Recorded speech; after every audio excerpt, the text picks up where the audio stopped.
Today is May 1st, 1992. The subject of this video message is the UNCED Earth Summit, the meeting which is to begin on June 1st, 1992 in Rio de Janeiro. The acronym UNCED stands for the United Nations Committee for Environment and Development. It is pronounced UNCED, and perhaps indicating the secret agenda of this meeting. This is the logo of the Earth Summit. This is not a dove in their Earth Summit logo. It is a hand, and the hand is holding the world with the slogan, "In our hands," alongside of it. In whose hands? Who is the we in this motto? The hands of the world order. These elitists convened this UNCED meeting in the first place, and for a bad purpose. This video will show strong evidence that the persons running the UNCED Earth Summit are actually setting a net to place the power over the Earth and its peoples into their hands. Brave, bold deeds by the citizenry are needed quickly. Once a government signs their treaties, their citizens are, de jure, in the hands of the world order. There's that motto again, in our hands. Whose hands? The same world order families that planned World War I and World War II, that tricked the third world countries to borrow funds and rack up enormous debts. The same world order that stole much of the money borrowed by Africans and other nations and hid it in Geneva banks. They are the persons who financed Hitler, manufactured the Holocaust, and managed to blame the terrible deeds on the German people. They can be credited with manipulating famines in Ethiopia and elsewhere, and purposely creating war and debt to bring societies into their control. The world order crowd are not a nice group of people. My name is George Hunt. I'm speaking to you from a video studio in Boulder, Colorado. I have attended some of the meetings and caucuses leading to the UNCED Earth Summit. I am a business consultant and a college teacher in small business management. I own an environment company too, and am very familiar with the environment hypocrisy that the world order crowd has taken over the environment movement. I am aware of their plans. Please pardon me as I read my script. I'm not a professional actor, and my memory will not serve me with the things that I want to say. The world environment movement will soon be in the hands of the world order if you and others do not respond with action after you view this videotape. Action may constitute showing this to 5 others. It may constitute showing it to a judge down the street or a city councilman who you know in your town. Pray for guidance, hoping that something good might come of your actions. Somebody is going to set the spark off. I really feel that it is not too late. When I served as an official host at a key environment meeting in Denver, Colorado in 1987, I was surprised to see David Rockefeller, Edmund de Rothschild, Secretary of State Baker, then Secretary of the Treasury, Maurice Strong, Waste Company Chairman and EPA Administrator William Ruckelshaus, UN Secretary General in Geneva McNeil, and various World Bank and IMF officials there. What were the rich elite and bankers doing at an environment congress? Listen carefully. I will now attempt to show you how their enactments will work against you. Trust and foundation income is the cornerstone of the world order. They command politicians to do their bidding, and presidents, judges, and legislators lick their boots. Their swollen egos and bellies are never satisfied, and their lust for more is insatiable. Now world power and authority is in their grasp. Are we going to give it to them without a confrontation? Or, like they did to the Germans, will they blame the environment holocaust on you and get away with it? What is the World Summit meeting, and who is behind it? The UNCED World Summit, that's UNCED World Summit, is a key event in a series of environment meetings which have occurred since 1972. Maurice Strong, a UN official and an employee of the Rockefeller and Rothschild Trusts and Projects, convened the first Congress in Stockholm, Sweden in 1972. 20 years later, Maurice Strong is the Secretary General and convener of UNCED. In the 1970s and 1980s, numerous conferences created political action decrees, eventually to lead to the UNCED Earth Summit. I attended 2 meetings in Colorado in 1987 and 1991. Friends attended others in Los Angeles, San Francisco, and Des Moines. Here is a paper from the Des Moines meeting where Maurice Strong was in charge. Representative Gephardt's telephone number appears on the meeting documents. Here are some phrases from the document of the Secretariat for World Order, which were distributed at the Des Moines UNCED meeting.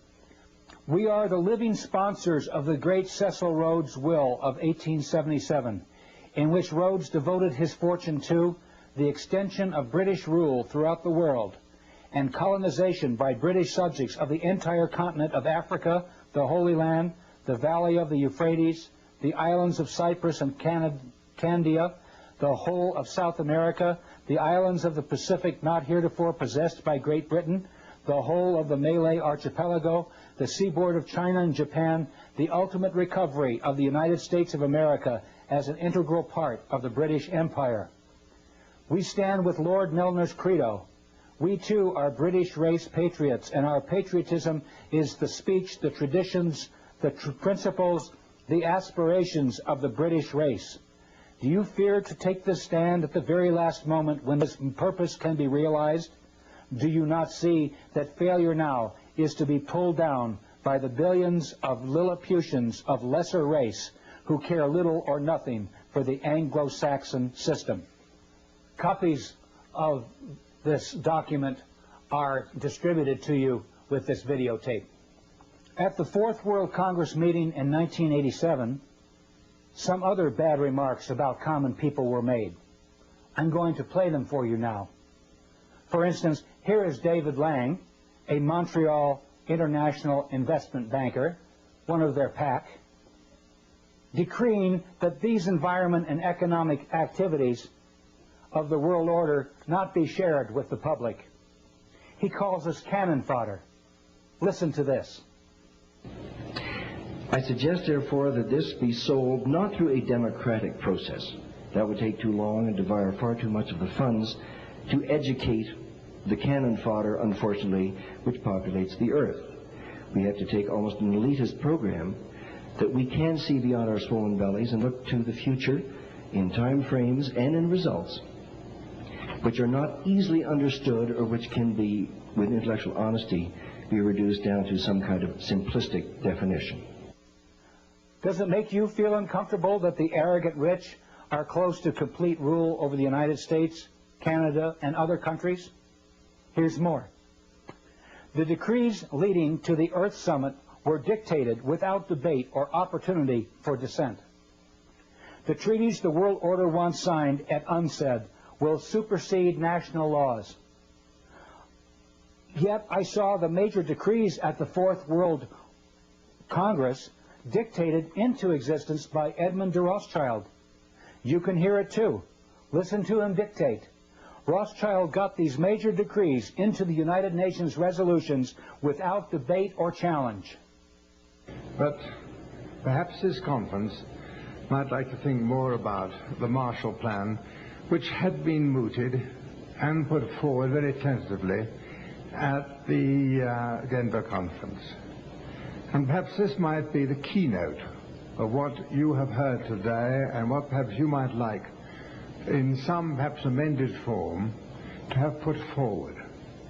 At this conference, recognizing the needs to protect our ecological and environmental heritage within the concept of the World Wilderness Congress, World Wildlife Fund, and all other bodies involved in the preservation of life on our planet, asked the Prime Minister of Norway, Right Honourable the Gro Harlem Brundtland, as one of the world's leaders of a greatly respected community, to be the promoter of this International Conservation Bank.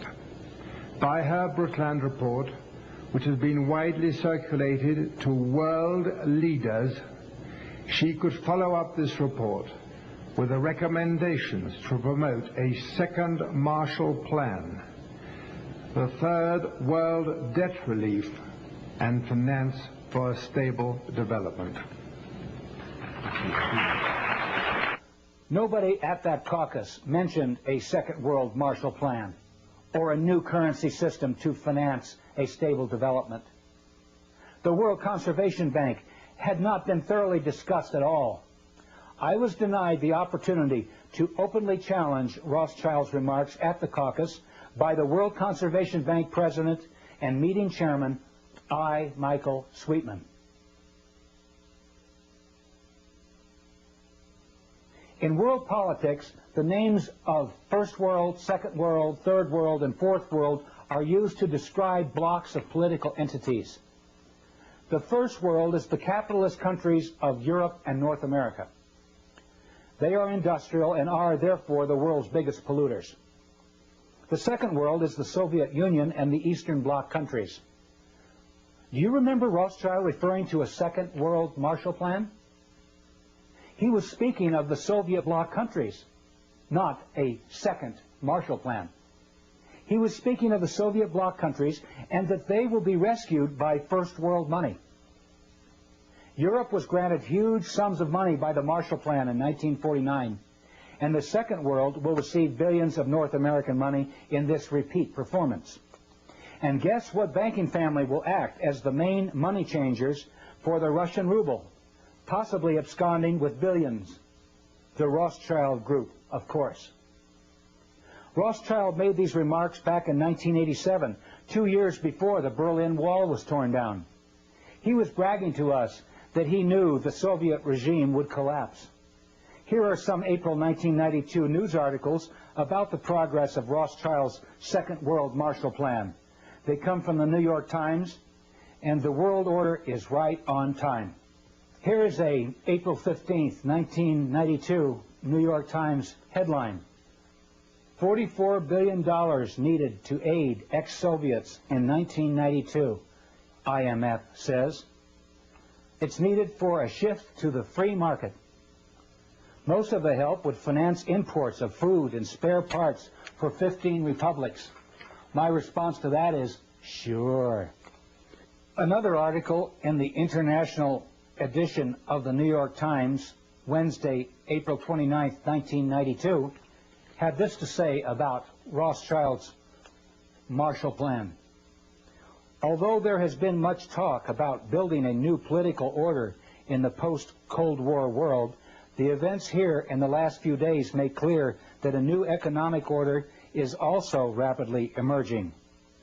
Washington cannot bankroll a Marshall Plan for the former Soviet republics because the task is so enormous and because the American economy is debt-ridden and no longer so dominant.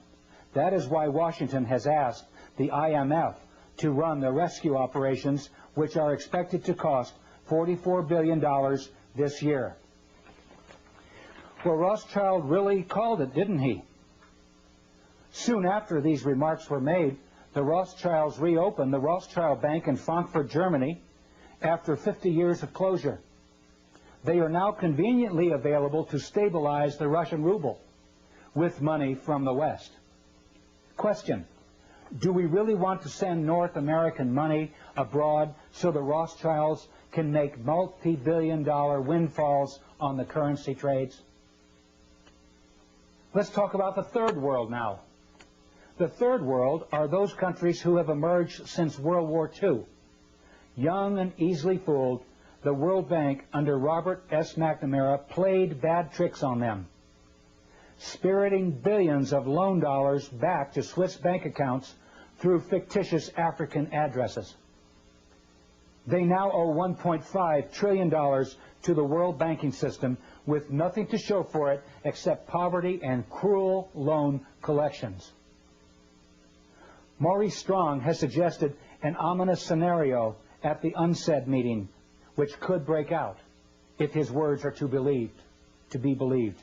He says in this article in West magazine that a fight may erupt between the first world polluters and the third world poor. Here is how he describes it. Each year, he explains as background to the telling of his novel's plot, the World Economic Forum convenes in Davos, Switzerland. Over 1,000 CEOs, prime ministers, finance ministers, and leading academics gather in February to attend meetings and set economic agendas for the year ahead. With this as a setting, Maurice Strong then says, what if a small group of these world leaders were to conclude that the principal risk to the earth comes from the actions of the rich countries? And if the world is to survive, those rich countries would have to sign an agreement reducing their impact on the environment. Will they do it? He's really talking about the UNCED meeting. And Strong, driving as I take notes, looks at me. Then his eyes go back to Highway 17 on the way from Alamosa, Colorado to his New Age ranch in Crestone, Colorado. He says, the man who founded the United Nations Environment Program and who wrote parts of the Brundtland Report and who in 1992 will try to get the world's leaders meeting in Brazil to sign just such an agreement savors the questions hanging in the air. Will they do it? Will the rich countries agree to reduce their impact on the environment? Will they agree to save the earth? Strong resumes his story. The group's conclusion is no. The rich countries won't do it. They won't change. So, in order to save the planet, the group decides, isn't the only hope for the planet that the industrialized civilizations collapse? Isn't it our responsibility to bring this about? This group of world leaders, he continues, form a secret society to bring about an economic collapse. It's February. They're all at Davos. These aren't terrorists. They're world leaders. They have positioned themselves in the world's commodity and stock markets. They've engineered, using their access to stock exchanges and computers and gold supplies, a panic. Then they prevent the world stock market from closing. They jam the gears. They hire mercenaries who hold the rest of the world leaders at Davos as hostages. The markets can't close. The rich countries, and Strong makes a slight motion with his fingers as if he were flicking a cigarette butt out the window. I sit there spellbound. This is not any storyteller talking. This is Maurice Strong. He knows these world leaders. He is, in fact, co-chairman of the Council of the World Economic Forum. He sits at the fulcrum of power. He is in a position to do it. I probably shouldn't be saying things like this, he says. Highway 17 cuts straight across the desert, heading out of the land of dreams. When the truth is finally told, Maurice Strong fears the world will come to this. No secret societies, no hostage takings at Davos, but it will come to the same conclusion. The global economy, sapped by credit and debt loads and environmental disasters, will simply come unstuck. And nothing, not even the inspiration of the Baka, can save humankind from itself. They see the struggles and problems at the Baka as reflections of the problems assaulting the planet. They fear the Baka will be, at best, an oasis in the desert of the future, and at worst, a place where dreams die. Even if Strong is fictionalizing and imagining, why would he even suggest these things? The point remains, something important is going to happen at the UNCED Earth Summit. The fourth world. No one really talks about the fourth world, do they? That's because we haven't seen the fourth world come about. The fourth world came up in the title of the Congress I attended. It was called the Fourth World Wilderness Congress. Maurice Strong said it was called the Fourth World because it was the fourth one of these environment congresses that Edmund de Rothschild had created. I learned later that the world order refers to the coming one world government as the Fourth World. World control by the world order, where there is no more first, second, and third world. Just a boundaryless planet which is called the fourth world wilderness. Yogis and shamans refer to it as the fourth world wilderness, the lostness of the mind. The lostness of the mind refers to the collective consciousness. Persons will be coerced through lies, drugs, fear, and pain to surrender themselves, their egos, to the collective consciousness. The fourth world will be a return to a society much like the Caesars or Babylon or the Fourth Reich. Within the fictionalized societies described in Huxley's Brave New World and Brave New World Revisited and Orwell's classic 1984. We will flourish with only a whimper. The world order wants to create a new society out of the ashes of chaos. A collectivist fourth world complete with a collectivist religion, collectivist finance, and unchecked world national socialism.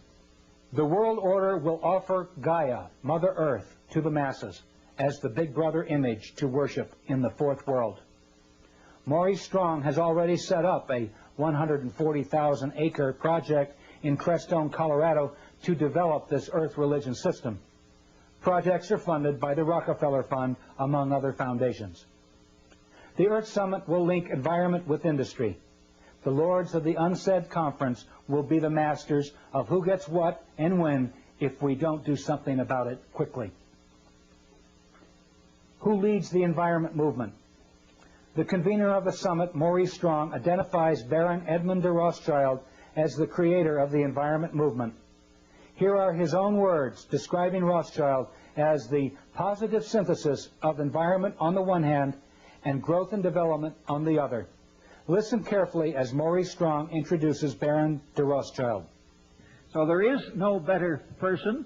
He epitomizes in his own life that positive synthesis between environment, conservation on the one hand and economics on the other. And I'm just delighted to have this opportunity of introducing to you Edmund de Rothschild.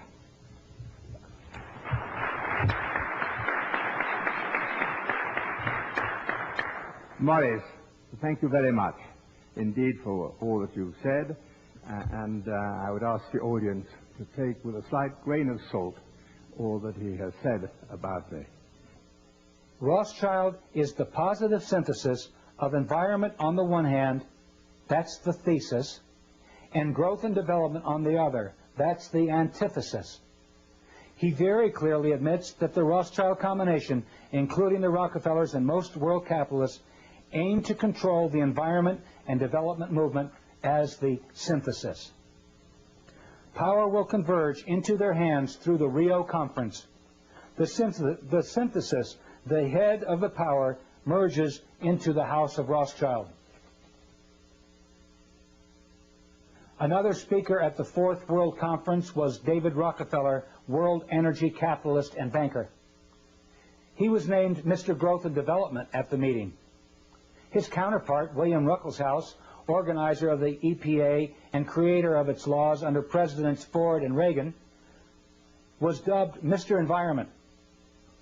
Here is a picture of the chuckling antagonists at the meeting.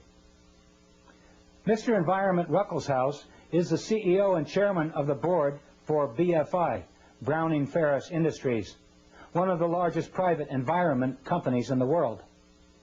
The hypocrisy is that Ruckelshaus, as EPA chief, made the very laws by which his waste company, BFI, is becoming rich. Hypocrisy number two is that Ruckelshaus and Maurice Strong were key investors in American Water Development, a company which tried to circumvent Colorado water laws and gain control of one of the largest underground reservoirs of water in the world. Here's an excerpt from a video interview where I explain what they did.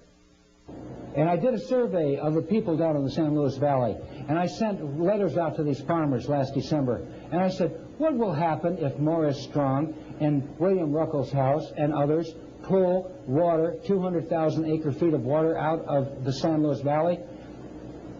Without one hesitation, it was unanimous that their land will turn into a wasteland.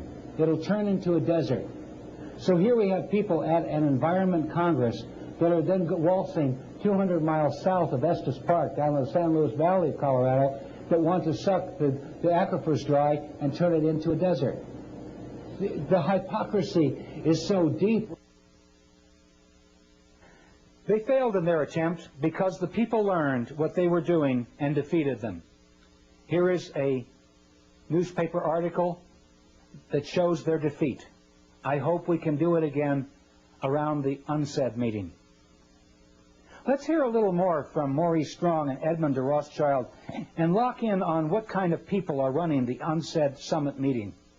Here's the part where Rothschild says that projects launched to save the environment will be inoperative. He says it quickly, but he says inoperative. That is, they will not work.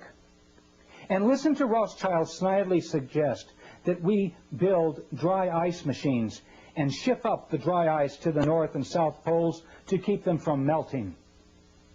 Perhaps it could be possible to utilize CO2, carbon dioxide, one of its main causes, to manufacture dry ice, to maintain the polar caps and the actual temperature of the ice there, and maintain their present temperature.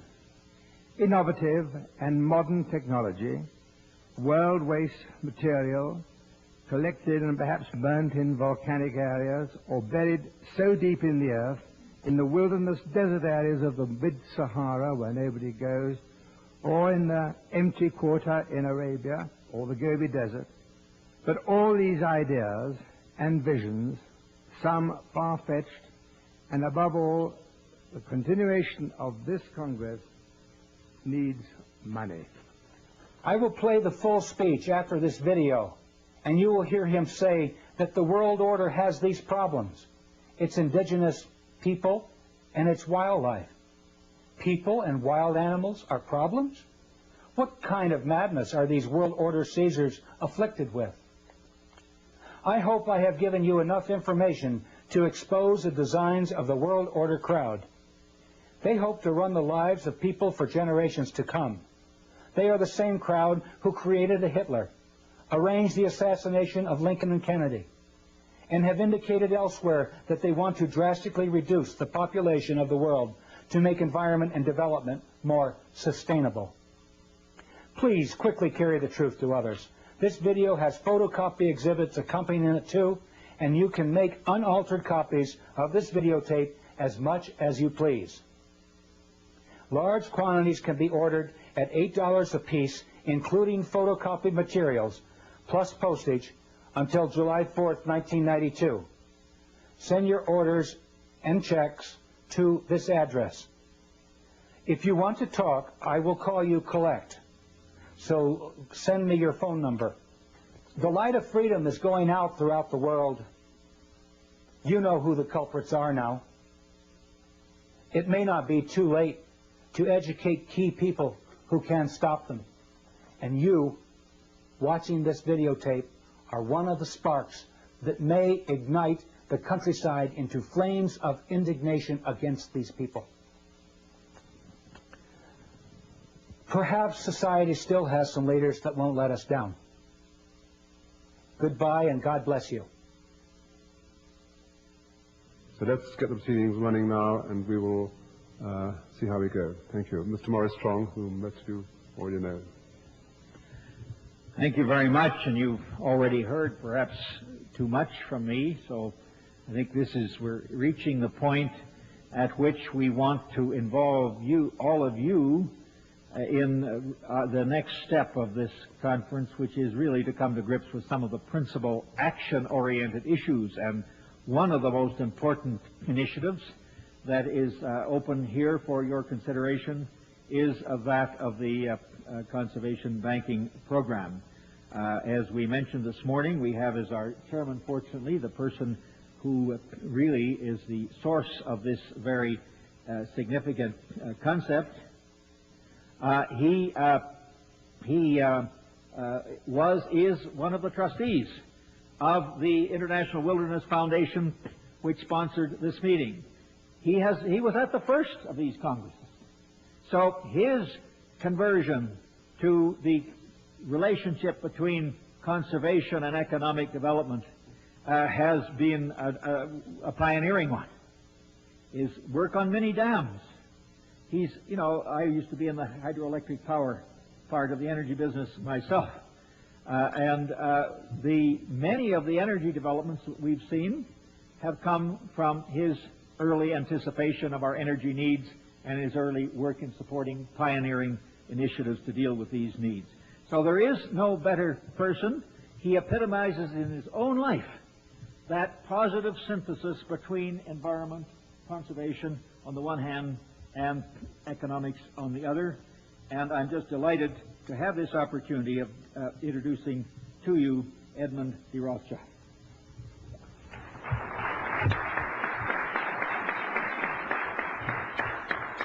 Morris, thank you very much indeed for all that you've said, and I would ask the audience to take with a slight grain of salt all that he has said about me. And I want to start there a little bit of my talk to you on a somewhat different vein. You see, in order to further the ideals of the world wilderness concept and to prevent the concept and this concept just to remain an ideal, it is of paramount importance to find ways and means of finding and promoting its rationale. There are these ways and means of putting this concept into effect and overcoming or minimizing some of the problems set out by the speakers in this Congress, such as pollution, prevention of acid rain, waste disposal. There are alternative methods and harmless alternative methods for energy, and they're available. Alternative uses of water resources not involving vast inundations of land or displacing humans and its indigent wildlife, harnessing wave energy, solar energy, wind power, just to mention a few. To overcome the chilling, doom-laden prognostications of Dr. Irving Mintzer's greenhouse effect, perhaps it could be possible to utilize CO2, carbon dioxide, one of its main causes, to manufacture dry ice, to maintain the polar caps and the actual temperature of the ice there, and maintain their present temperature. Innovative and modern technology, world waste material, collected and perhaps burnt in volcanic areas or buried so deep in the earth, in the wilderness desert areas of the mid-Sahara where nobody goes, or in the empty quarter in Arabia or the Gobi Desert. But all these ideas and visions, some far-fetched, and above all, the continuation of this Congress needs money. A start has been made by the thoughts and care of one man, Michael Sweetman. His ideas have had lip service paid to them by some of our speakers here during the Denver conference. The meetings now of the new concept of an international conservation banking program involves all sectors of the human community, governmental and intergovernmental agencies, the public and private agencies, large charitable foundations, as well as ordinary individuals worldwide. Michael Sweetman has written the foreword to this concept. Its final form will no doubt be altered, watered down, or widened. But this convention must put forward this charter. And with the collective wisdom available here today, the charter can be enhanced, embracing those who have given their thoughts in the Denver Public Forum. By thinking forward as to how to reach out to the public at large, to every corporate entity throughout the world, to put aside, hopefully tax-free, a part of their profits to fund our ecological and environmental protection. Ladies and gentlemen, every country has its own problems, its indigenous peoples and its wildlife. This International Conservation Bank must know no frontiers, no boundaries. Its funds must be used constructively and not to be challenged into greedy hands or weapons of destruction. I hesitate to link this bank with world wilderness, but I would like to link it with our survival as a human race. This, our generation, must not be cursed by our descendants, if we have any, as to the greatest destructors and squanderers of the world's resources. That great philosopher and cleric, Teilhard de Chardin, wrote, and I quote, "Man can harness the winds, the waves, and the tides, but when he can harness the energy of love, then for the second time in the history of the world, man will have discovered fire." Michael Sweetman. Michael Sweetman, your love for the world wilderness concept has given you the necessary fire in your belly to produce the germ of the future needs of this concept. And I have great pleasure in asking you to put it forward.